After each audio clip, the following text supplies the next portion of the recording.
Last topic के अंदर हम लोगों ने देखा था converting IP address to decimal, मतलब आईपी एड्रेस को कन्वर्ट किस तरह करना, आईपी एड्रेस को किस तरह लिखा जाए, वो सारी चीज़ें मैंने बताया। राइट, अब हम लोग जो देखने वाले हैं वो है IP4 का वर्जन 4 एड्रेस क्लास। मतलब हमारा IPv4 के अंदर कितने क्लास आते हैं, उनकी रेंज कितनी होती है, किस तरह होता है। इंटरव्यू में ज़्यादातर क्वेश्चन यही पूछे जाते हैं कि हम लोगों को क्लास के बारे में, कि क्लास कितने होते हैं, उसकी रेंज कितनी होती है और क्या होता है, किस तरह होता है। राइट, तो मैंने यहाँ पे कुछ टेबल बनाया हुआ है IP के। जैसे क्लास अगर देखने जाए तो क्लास हमारे पास ABCDE तक है, मतलब 5 क्लास हमारे पास है।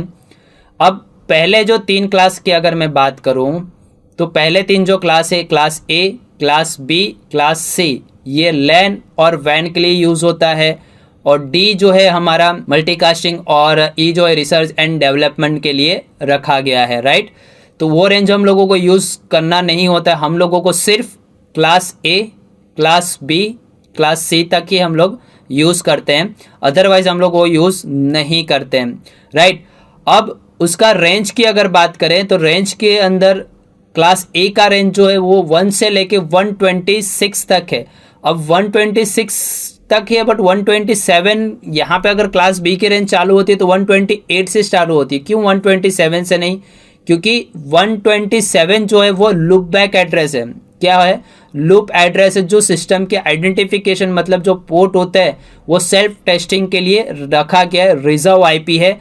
आप वो अपने सिस्टम में भी आप वो IP असाइन नहीं कर पाएंगे। क्यों? क्योंकि वो रेंज का IP एड्रेस पहले से ही रिजर्व है। तो आप वो रेंज के बीच में IP अगर वो आप डालोगे 127.0.0.1 तो वो नहीं एक्सेप्ट करेगा। क्यों? क्योंकि वो लूप बैक एड्रेस है और सेल्फ टेस्टिंग के लिए रखा गया है। इसके हमारा जो इथरनेट का जो पोर्ट होता है, वहाँ पे जहाँ पे आप लैन का जो इथरनेट केबल जो लगाते हो और वो पोर्ट को आइडेंटिफाई सेल्फ टेस्ट करने के लिए वो प्रॉपरली वर्क कर रहा है कि नहीं कर रहा है। अगर आपके PC के अंदर इंटरनेट नहीं है, कुछ भी कनेक्शन नहीं है, तो आप ये अगर पिंग करोगे ना, जैसे मैं यहाँ पे CMD ओपन करता हूँ, CMD ओपन करके यहाँ पे पिंग लिखता हूँ, पिंग करके 127 डॉट, अभी तो इंटरनेट चल रहा है, बट अगर आपके PC के अंदर कुछ भी इंटरनेट या कुछ भी ना हो तो आप ये जैसे एंटर करोगे तो आपका ये क्या हो जाएगा, सेल्फ टेस्टिंग कर लेगा। मतलब ये अगर प्रॉपरली रिप्ले आ रहा है, जिसपे ये अगर आपको रिप्ले दे रहा है, तो समझ लेना कि ये आपकी जो इथरनेट पोर्ट है वो प्रॉपरली वर्क कर रहा है, मतलब डेटा सेंड हो रहा है और प्रॉपरली रिसीव भी हो रहा है। राइट, तो इसके लिए क्लास A की रेंज 1 से लेके 126 तक है, 127 नहीं आता है, वो लूप बैक एड्रेस तक है। और ये रिजर्व बिट हम लोगों ने इसके लिए रखा हुआ है कि जब भी आप IP की रेंज फाइंड करोगे, जो आप ये रेंज, आप कभी कोई आपसे पूछे कि IP का रेंज किस तरह निकाला जाता है, आपको मुझे IP का रेंज निकाल के बताइए किस तरह है, तो वो रिजर्व बिट आपको काम लगे। क्लास A के अंदर एक ही, मतलब 0 एक ही बिट है। और नेटवर्क का स्ट्रक्चर ये आपको कब काम लगेगा, जब हम लोग आगे जैसे बढ़ेंगे सबनेटिंग के अंदर, कि नेटवर्क सबनेटिंग के अंदर नेटवर्क का स्ट्रक्चर हमारे लिए बहुत ज़रूरी है। N का मतलब होता है ऑन बिट और H का होता है ऑफ बिट। मतलब N मतलब नेटवर्क बिट और H मतलब होस्ट बिट। अब आपको यहाँ पे नेटवर्क बिट कितना है, एक N.H.H.H, मतलब उसका सबनेट मार्क्स किस पे से आया, इस पे से। ये N मतलब सारे बिट ऑन है, तो इसका टोटल कितना हो जाएगा 255, और 0 डॉट होस्ट बिट के अंदर सब 0 है तो 0.0.0। और CRDR वैल्यू का मतलब होता है क्लास इंटर डोमेन राउटिंग जो होता है वो होता है, मतलब /8, मतलब उसका डिफॉल्ट सबनेट मार्क्स कुछ इस तरह होगा 255.255.0.0.0। राइट, क्लास B की रेंज क्या है, 128 से लेके 191, और उसमें रिजर्व बिट 10 है। और उसका नेटवर्क स्ट्रक्चर अगर मैं बताऊं, N.H.H, मतलब 2 नेटवर्क बिट है और 2 होस्ट बिट है। तो नेटवर्क बिट कितने हैं, तो 16 है। तो यहाँ पे कितने, उसका डिफॉल्ट सबनेट मार्क क्या हो जाएगा, 255.255.0.0 हो जाएगा, और /16, यानी 2 नेटवर्क बिट है। अब क्लास C की अगर रेंज की बात करें तो 192 से लेके 223 तक, और उसके अंदर कितने रिजर्व बिट है, 3 रिजर्व बिट है। और नेटवर्क बिट कितने, उसमें 3 है और एक ही होस्ट बिट है। तो नेटवर्क N.N.N.H एंड उसका सब डिफ़ॉल्ट सबनेट मार्क हो जाएगा हमारे लिए 255.255.255.0 एंड /24 स्लैश मतलब ये होता है कि पूरा नेटवर्क हो है इसके अंदर, यानी ये इसका डिफ़ॉल्ट सबनेट मार्क्स ये होगा। मैं आपको ये भी बताऊंगा कि CIDR वैल्यू के अंदर जो डिफ़ॉल्ट सबनेट मार्क अगर यहाँ पे 25 हुआ तो उसका डिफ़ॉल्ट सबनेट मार्क वो क्या होता है कि जब आप सबनेटिंग करेंगे ना तब आपको वहाँ पे बता दूंगा, ताकि आपको समझ में आ जाए कि एग्जैक्टली मैं कहना क्या चाहता हूँ और किस तरह उसके ऊपर आपको काम करना रहेगा, राइट। तो ये क्लास डी की रेंज की अगर बात कर ले तो 224 से लेकर 239 तक है, और उसका रिजर्व बिट 1110 से 0 है, और उसका नेटवर्क स्ट्रक्चर तो है नहीं, डिफ़ॉल्ट सबनेट मार्क्स भी नहीं है। देन उसके बाद 224 से लेकर 225 तक है, तो 111 तक जाता है, राइट। तो ये क्लास ए से लेके ई तक का रेंज मैंने आपको बताया। मैं आपको 2 रेंज निकाल के बताऊंगा, फिर आपको बाकी की रेंज आप खुद से निकालोगे तो अच्छा रहेगा, राइट। तो सबसे पहले आप रेंज निकालने के लिए क्या करो, सबसे पहले क्लास ए का जो रेंज है वो यहाँ पे लिख लो, क्या है 121 से लेके 126 तक है, ये क्लास ए की रेंज है, ठीक है। सबसे पहले मुझे उसका स्टार्टिंग रेंज निकालना है। क्या निकालना है? Starting range. अब यहाँ पे रिजर्व बिट कितना है? 1 है, तो यहाँ पे आपको क्या करना है, पहला वाला जो बीट है वो आपको ऑन कर देना है, ऑन कर देना है, बाकी सबको ऑफ कर देना है। तो यहाँ पे मैं कर रहा हूँ 0 0 0 0 0 0 1 2 3 4 5 6 7 1 2 3 4 5 6 7 8 की जगह यहाँ पे 1, तो ये बाकी सब बिट ऑफ हो गए और पहला बिट क्या हो गया मेरे लिए? ऑन हो गया, राइट। अब आपको क्या करना है, जो रिजर्व बिट है वो रिजर्व बिट आपको ATTC रखना है 0, बट उसके बाद सारे बिट आपको क्या कर देना है? ऑन कर देना है, 1 2 3 4 5 6 7 और 8।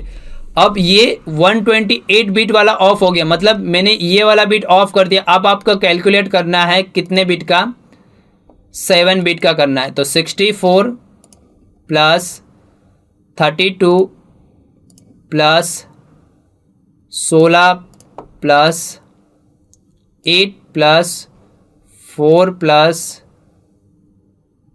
2 प्लस 1, तो हो जाएगा 127। बट हम लोग ये रिजर्व में होता है तो हम लोग कितना आता है, एक माइनस कर देंगे, तो इसका हो जाएगा हमारा 126।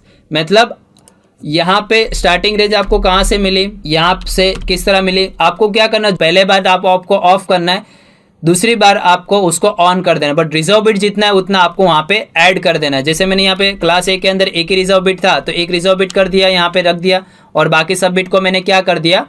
ऑन कर दिया, और जितने बिट ऑन हुए उस सब को मैंने क्या कर दिया? कैलकुलेट किया, और ये रेंज यानी मेरे क्लास ए का रेंज 1 से लेके 126 तक मुझे रेंज यहाँ पे मिलती है।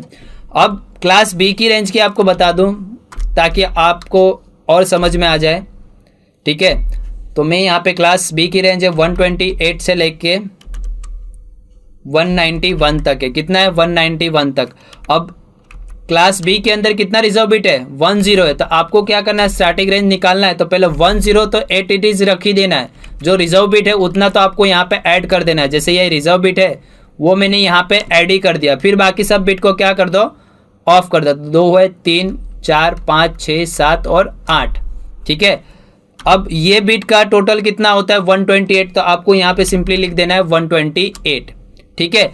फिर जब उसकी एंड रेंज फाइंड कर रहे हो तो पहला जो रिजर्व बिट उतना तो रख ही देना है, 10 रख ही देना है, फिर बाद में सबको क्या कर देना है? ऑन कर देना है। क्या कर देना है? ऑन कर देना है। अब आपको क्या करना है? 64 को माइनस कर देना है, 64 को काउंट नहीं करना है, बाकी सब बिट को आपको काउंट करना है। तो बाकी सब बिट कौन से होंगे? अपने चलते हैं अपने कैलकुलेटर के ऊपर और यहाँ पे आ जाते हैं बिट के ऊपर ताकि आपको अच्छे से समझ में आए।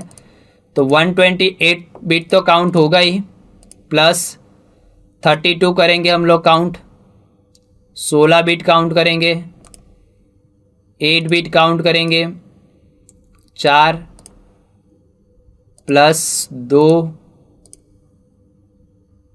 प्लस 1, तो ये क्या हो गया? 191। तो क्लास बी का रेंज कहाँ से स्टार्ट हुआ? 128 से लेके 191 तक, इस तरह, राइट। तो ये दोनों चीज़ तो मैंने आपको करके बता दिया। अब आपको करना रहेगा क्लास सी, क्लास डी और क्लास ई का।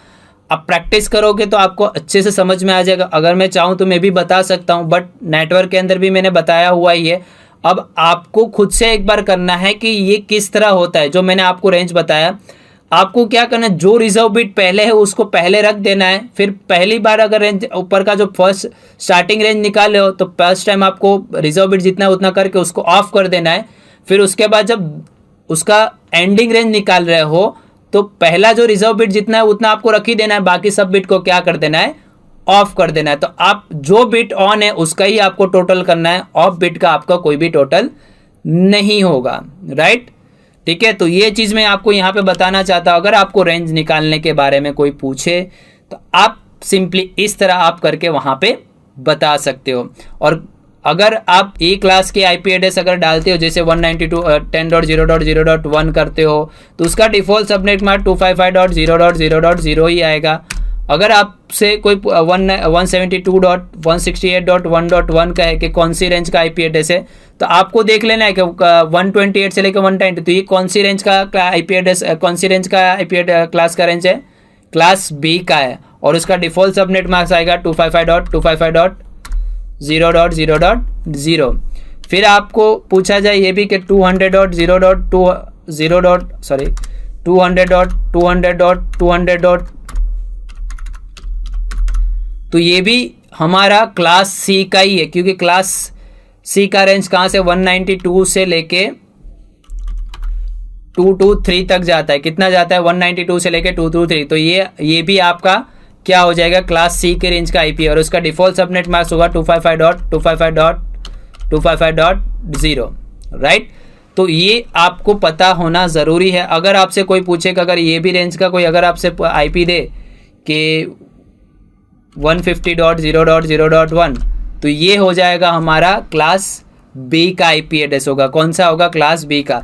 अगर 100.100.100.100 तो ये क्लास ए का होगा। किसका होगा, क्लास ए का होगा, क्योंकि उसकी रेंज कितनी है, 1 से लेके 126 तक है। या अगर इंटरव्यू क्वेश्चन अगर सबसे आपसे ये पूछा जाए कि ये कौन सी क्लास की रेंज का आईपी है, तो आप सिंपली बता सकते हो कि ये क्लास ए की रेंज की आईपी है, बट ये लुप बैक एड्रेस है। ये हमारे सिस्टम पे असाइन हम लोग नहीं कर पाते। क्या नहीं कर पाते, हमारे सिस्टम पे ये वाला आईपी एड्रेस हम लोग ऐड नहीं कर पाते। तो ये आपको बताना रहेगा सिंपली, और दूसरा कुछ नहीं बताना है। बोलना कि सेल्फ टेस्टिंग के लिए ये हम लोग आईपी एड्रेस यूज़ करते हैं, राइट। क्लियर ये चीज़। तो ये चीज़ मैंने आपको बताया।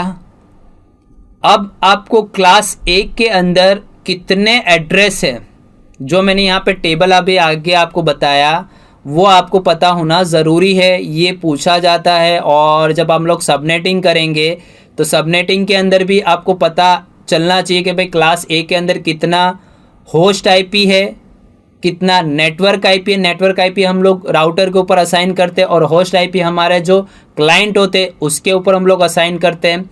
तो हम लोगों को इंटरव्यू में क्वेश्चन पूछे जाते हैं कि भाई क्लास ए के अंदर नेटवर्क आईपी कितनी मिलती है, और उसको डिफाइंड किस तरह किया जाता है, और उसका फॉर्मूला क्या है, वो आपको पता होना ज़रूरी है। अगर आप CCNA के अंदर नेटवर्क का आईपी एड्रेसिंग प्रॉपरली क्लियर नहीं है, ना ही सबनेटिंग क्लियर है, तो आप CCNA के अंदर जितने भी प्रैक्टिकल मैं अगर बताऊंगा वो आप नहीं कर पाओगे। तो मैं आपसे रिक्वेस्ट इतना ही करूंगा कि हो सके उतना आईपी एड्रेस के ऊपर फोकस करना। जितने भी क्वेश्चन है, जो भी डाउट्स है, आप क्लियर करते रहना, ताकि आगे जितने भी प्रैक्टिकल होंगे तो आपको समझने में आसानी रहेगा। अगर मैं यहाँ पे समझा दिया, अगर प्रैक्टिकल करने जाऊँगा फिर वहाँ पे आपसे नहीं हो पाया, तो वो प्रॉब्लम कहाँ होगी कि आपने पहले के लेक्चर प्रॉपरली अटेंड नहीं किए, आपने डायरेक्ट प्रैक्टिकल पे आ गए। पहले आपको उसका एक बेस क्लियर करके ही आपको आगे आना है, राइट। तो यहाँ पे भी आपको क्लास ए के एड्रेसेस के बारे में पता होना चाहिए, कितने होस्ट आईपी है, किस में ज़्यादा आईपी मिलेगा, किस तरह मिलेगा, वो मैं आपको बताता हूँ। बट सबसे पहले यहाँ पे आपको नेटवर्क स्ट्रक्चर याद कर लेना है, जो मैंने यहाँ पे अभी आपको बताया था कि क्लास ए का नेटवर्क स्ट्रक्चर है n.h.h.h, क्लास बी का नेटवर्क स्ट्रक्चर है n.n.h.h, फिर उसके बाद क्लास सी का n.n.n.h, यानी ये 3 स्ट्रक्चर आपको याद कर लेना है और उसका CIDR वैल्यू आपको पता होनी चाहिए। /8/16 ये कैसे आए, इस पे से आए। यहाँ पे कितने बिट होते, हमारे IP एड्रेस कितने बिट पे काम 32 बिट पे काम करते, और एक ऑक्टेट की साइज कितनी होती है, 8 बिट होती है। तो अगर ये बिट ऑन है तो 8, ये 2 बिट ऑन है तो 16, ये 3 बिट ऑन है तो 24 बिट हुए, राइट। तो इस तरह 255.255.255.0 हुए। तो मैं वही चीज़ आपको यहाँ पे याद रखना है, जब भी मैं क्लास का स्ट्रक्चर के ऊपर से मैं IP नेटवर्क IP फाइंड करूँ और उसका होस्ट IP फाइंड करूँ, तो आपको ये माइंड में आना चाहिए कि उसका फॉर्मूला क्या है। अगर आप फॉर्मूला भूल जाते हो तो आपको ना ही नेटवर्क IP निकालने में समझ में आएगा, ना ही होस्ट IP। तो मैं जिस तरह आपको बताऊं उसी तरह आपको करना रहेगा, तो आगे चल के आपको कहीं पे भी प्रॉब्लम नहीं होगा, राइट। तो देखो सबसे पहले यहाँ पे फॉर्मूला क्या लिखा हुआ है। पहले तो आपको क्या करना है, अगर आपको कहा जाए कि क्लास ए के अंदर नेटवर्क IP कितनी है और होस्ट IP कितनी है, तो सबसे पहले आपको क्लास ए की IP रेंज लिख लेना है। आपको रेंज लिख लेना है 1 से लेके 126, और उसका स्ट्रक्चर लिख लेना है n.h.h.h, मतलब उसका फॉर्मूला जो है नेटवर्क ID में से रिजर्व ID माइनस करना। यानी नेटवर्क ID कितनी है मेरे पास, 1 है, मतलब 8 है, ये मेरा क्या है नेटवर्क, और मेरा -1 मतलब रिजर्व ID। अब रिजर्व ID ये वाला, ये जो दिख रहे हो ना, ये 0 मतलब रिजर्व बिट जो है वो मेरा ID है। तो कितना है, 1 ही है। तो नेटवर्क में से 2 में से नेटवर्क ID में से रिजर्व ID आपको माइनस करना। तो कुछ आप इस तरह फॉर्मूला लिखोगे, 2⁻8 - 1 करोगे तो आपको यहाँ पे क्या मिलेगा, 2⁻7। कितना मिलेगा, 2⁻7। तो 2⁻7 का पावर ऑफ 2 के रेंज में अगर देखोगे तो कितना आएगा आपको, 128 नेटवर्क IP मिलेगा। कितना मिलेगा, 128 नेटवर्क IP। ये राउटर के ऊपर असाइन होता है। फिर से बता देता हूँ ये किस तरह हुआ। आपको पहले रेंज लिख लेनी है और उसका नेटवर्क स्ट्रक्चर लिख लेना है। देन उसका फॉर्मूला है 2 माइनस नेटवर्क ID में से रिजर्व ID माइनस, मतलब नेटवर्क ID कौन से, ये वाला है, ये आप देख रहे हो ना, ये N मतलब क्या होता है, नेटवर्क होता है, और 1 मतलब रिजर्व ID, मतलब उसके जो ये वाला जो साइड में आपको बताना चाहता हूँ, ये मेरा रिजर्व। तो इसमें कितना है, 1 ही है। तो आपको रिजर्व ID में से नेटवर्क ID में से रिजर्व ID माइनस करना, तो 8 - 1 करोगे तो 2⁻7 आएगा। तो 2⁻7 के पावर ऑफ 2 के रेंज के अंदर देखोगे तो आपको कितना मिलेगा, 128 नेटवर्क IP मिलेगा। कितना मिलेगा, नेटवर्क IP। सिंपल है, कोई हार्ड नहीं है, राइट। अगर आपसे पूछा जाए, ये तो नेटवर्क IP जो राउटर के ऊपर असाइन किए जाएंगे, इतने IP आपको मिल जाएंगे। देन उसके बाद वैलिड होस्ट IP क्या दिया हुआ है, वैलिड होस्ट IP, यानी अब होस्ट IP आपको फाइंड करना है। तो होस्ट IP, होस्ट कितना है, h.h.h, मतलब 8 2 16 तो ये 24, मतलब 24 होस्ट है, मतलब 2⁻²। 2⁻²2 मतलब कि एक नेटवर्क बिट में जाता है और एक ब्रॉडकास्ट IP होता है। एक नेटवर्क IP होता है, एक हमारा ब्रॉडकास्ट IP है। तो 2⁻4 करोगे तो यहाँ पे 1,67,77,216 IP मिलेंगे। कितने होस्ट IP हमारे पास इतने। तो आप कह रहे थे कि IP एड्रेस खत्म होने वाले IPv4, तो आप देख लो क्लास A के अंदर वैलिड IP कितने हैं होस्ट पे अपने सिस्टम पे असाइन करने के लिए, 1,67,77,216, मतलब इतने सारे IP है। अब ये 2 माइनस कैसे हुए, एक नेटवर्क IP में जाता और एक ब्रॉडकास्ट IP में जाता, तो हमें टोटल IP मिलता है 1,67,77,240, मतलब 214, यानी 1,67,77,214 IP मिलती है। कितनी मिलती है, 200। इतनी IP हम लोग सिस्टम पे असाइन कर सकते हो क्लास A के अंदर। बट ये आया किस तरह, ये वापस से आपको बताना ज़रूरी समझता हूँ कि ये जो नेटवर्क स्ट्रक्चर के अंदर जो H मतलब होस्ट बिट है, उसका अगर मैं टोटल करूंगा तो 24 होगा। ये 2⁻- में कोई फॉर्मूला नहीं है, वो नेटवर्क और रिजर्व नेटवर्क IP और ब्रॉडकास्ट IP जैसे ही ऑटोमेटिकली माइनस होगा तो आपको इतना IP मिल जाएगा। बट अगर आपसे कभी भी कोई पूछा जाए तो सबसे ज़्यादा होस्ट IP किस में मिलता है, तो क्लास A के अंदर मिलता है। किसके अंदर मिलता है, क्लास A के अंदर आपको मिलता है, राइट। अब दूसरा क्लास बी के बारे में आपको सी के आपके लिए एक रहेगा, सी आपको करना रहेगा। मैं क्लास ए और क्लास बी का बता देता हूं किस तरह है क्लास सी का, आप खुद से एक बार करना तो आपको ये फंडा इजीली क्लियर हो जाएगा, कोई जगह पे प्रॉब्लम नहीं होगी, राइट। अब क्लास बी का एड्रेस अगर देखने जाए तो सबसे पहले क्या करूं, क्लास बी की जो रेंज होती है 128 से लेके 191 है और उसका नेटवर्क स्ट्रक्चर क्या है, n.n.h.h, मतलब नेटवर्क होस्ट। अब यहाँ पे रिजर्व बिट कितने हैं, रिजर्व बिट 2 है। मैंने अभी आगे टेबल में बताया था क्लास बी के अंदर कितने रिजर्व बिट है, 10, मतलब 2 बिट है। तो आपको नेटवर्क में से रिजर्व बिट माइनस करना है, तो 2:16 में से नहीं, यहाँ पे नेटवर्क कितने हैं, 16 है। 16 माइनस 2 करोगे तो आपको यहाँ पे कितना मिलेंगे, 14 मिलेंगे। कितना मिलेंगे, 14 मिलेंगे।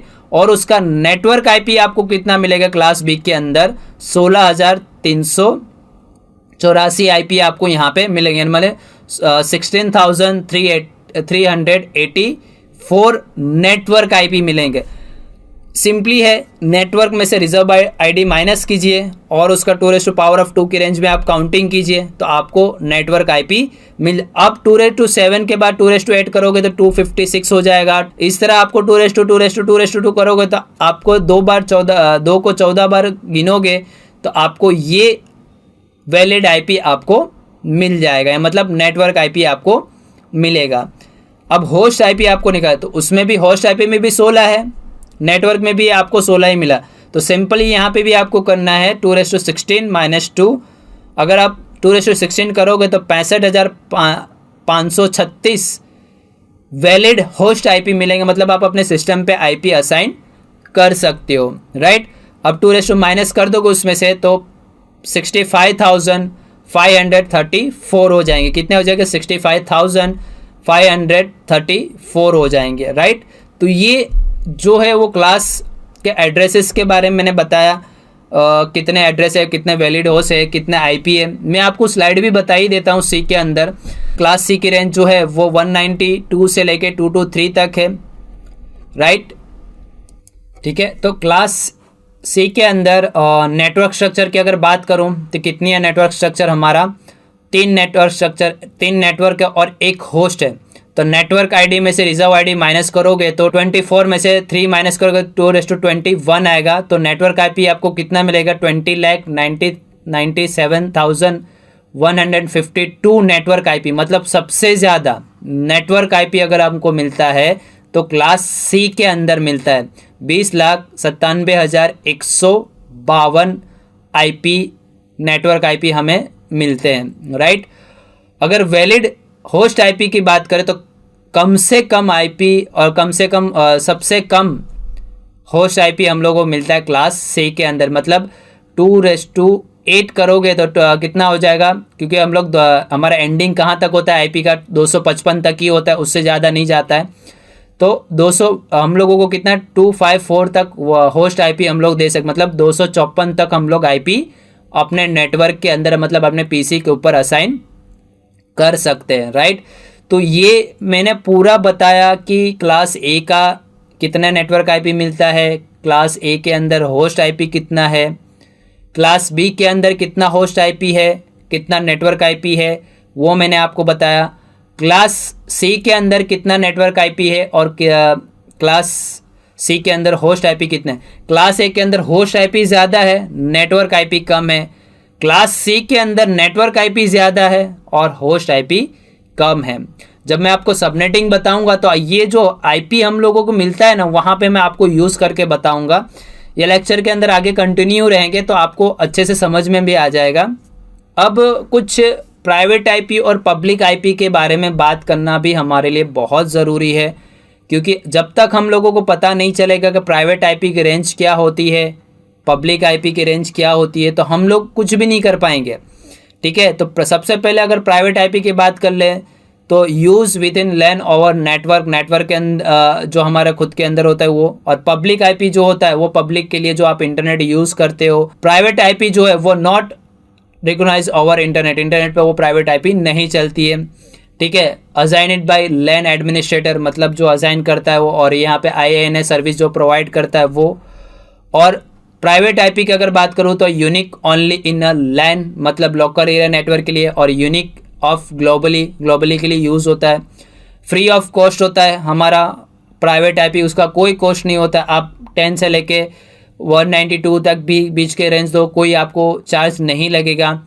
But cost using the public IP address, आप उसके लिए आपको परचेस करना पड़ेगा। आईपी एड्रेस जो भी रेंज की आईपी एड्रेस होती है वो आपको देना पड़ेगा, राइट। तो उसकी रेंज यहाँ पे लिखी हुई है, आप रेंज एक बार रीड कर लीजिए, लर्न कर लीजिए या अपने बुक्स में लिख लीजिए, ताकि आपको आसानी हो जाए। इंटरव्यू के टाइम पे भी आपसे पूछे जाते हैं कि दोनों के बीच में डिफरेंट क्या है, दोनों डिफरेंट क्या, उसका यूज़ कहाँ कहाँ होता है, किस तरह होता है, वो आपको यहाँ पे नोट कर लेना है। नोट कर लोगे तो बेनिफिट में रहोगे। कई लोग तो क्या करते हैं, ये चीज़ें मैं कहते हैं कि याद हो जाएगा, बट ऐसा नहीं करना है हमको अच्छे वेव के अंदर एक बुक कंप्लीटली रखेंगे ना, तो आगे इन फ्यूचर आपको ही काम आएगा, कहीं वो वेस्ट नहीं होगा, क्योंकि नोट्स हमेशा आपके काम आते हैं, ठीक है। तो इसका एक नोट्स बना लीजिए ताकि आपको अच्छे से समझने में आसानी रहे। हम लोग बुक क्यों परचेस करते हैं? अगर हमको ऐसे ही याद रहता तो हम लोग बुक नहीं पढ़ते, ठीक है। तो यहाँ पे मैं आपको यही गाइडलाइन ये दे रहा हूँ कि हो सके उतना नोट्स बनाइए, उसको लिखिए, समझिए, तो आपको कोई प्रॉब्लम नहीं होगी, राइट। तो ये चीज़ भी मैंने आपको नेटवर्क के अंदर भी बताया था, यहाँ पे भी बता रहा हूँ, ठीक है। अब कुछ रिजर्व आईपी एड्रेस है जो कुछ following the table show the reserve IP address of special purpose of अपीपा address. देखना, कभी भी आप अपने सिस्टम में इंटरनेट के लिए DHCP ऑन करेंगे ना, तो कभी DHCP नहीं मिलेगा ना, तो एक रेंज मिलेगा 169.254.0.0, मतलब उस रेंज के बीच में, मतलब वो अपीपा एड्रेस होता है। क्या होता है? अपीपा एड्रेस होता है। क्या होता है? ऑटोमेटिकली आईपी एड्रेस जो प्रोवाइड करता है ना, वो आपको मिलेगा। तो कुछ यहाँ पे CIDRL ब्लॉक से हिसाब से अगर मैं यहाँ पे बताऊँ तो 0.0.0./8, तो current network only valid and source address, जो वैलिड और सोर्स एड्रेस हो तो उन लोगों के लिए मिलता है। 10.0.0.z जो प्राइवेट एड्रेस के लिए, जो मैंने अभी आपको बताया वो। फिर 127.0.0.0/8 मतलब लुपबैक एड्रेस है हमारा। फिर यहाँ पे 169.254.0.0/16 ये लिंक लोकल, मतलब कनेक्टिविटी प्रॉपर है कि नहीं, लिंक कनेक्टिविटी है बट प्रॉपरली नहीं आ रही, उसके लिए। फिर प्राइवेट नेटवर्क भी है 172.16.0.0, उसका प्राइवेट नेटवर्क यहाँ पे बताया। फिर रिजर्व IAN है 192.0.0.0, ये आप दोगे तो अगर सिस्टम में वो असाइन नहीं कर पाएगा, ठीक है। Then domestic and explanation code जो यहाँ पे बताया, उसके लिए भी आईपी एड्रेस है। Then IPv4 to IPv6 relay जो करना है, उसके लिए ये रेंज का होता है। Then private IP address 192.168. ये भी है।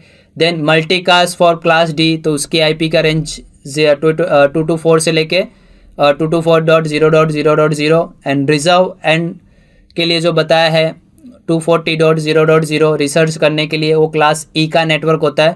एंड फाइनली जो 255.255.255.25 वो क्या होता है? ब्रॉडकास्ट करने के लिए होता है। ब्रॉडकास्ट मतलब एक सेंडर और ऑल रिसीवर, मतलब ब्रॉडकास्ट करना हो तो आपको ये रेंज का CIDR एड्रेस ब्लॉक जो होता है वो आपको यूज़ करना पड़ता है, राइट। तो ये आपको पता होना ज़रूरी है, राइट, ठीक है।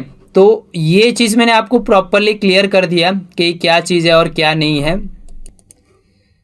ठीक है। तो ये मैंने आपको रिजर्व आईपी एड्रेस भी बता दिया, इसका भी आप हो सके तो नोट डाउन कर लीजिएगा बुक्स के अंदर, तो आपको बेनिफिट बहुत रहेगा आगे चल के। जब भी कहीं पे भी वर्क कर रहोगे तो अगर आपको ये रेंज के कभी आईपी एड्रेस मिले तो आपको अच्छे से समझ में आ जाएगा कि अच्छा ये चीज़ के लिए आईपी एड्रेस यहाँ पे मिला हुआ है, राइट। नेक्स्ट टॉपिक के अंदर कंटिन्यू करेंगे, तब हमारा रहेगा आईपी सबनेटिंग, मतलब अब हम यहाँ पे सबनेटिंग का कंसेप्ट स्टार्ट करने वाले हैं। सबनेटिंग क्या होता है, तो हो सके टॉपिक को मिस मत कीजिएगा। नेक्स्ट टॉपिक जो रहेगा वो सबसे इंपॉर्टेंट है नेटवर्क के अंदर, राइट। तो नेक्स्ट टॉपिक के अंदर हम जब मिलेंगे तो वो हमारा रहेगा आईपी सबनेटिंग।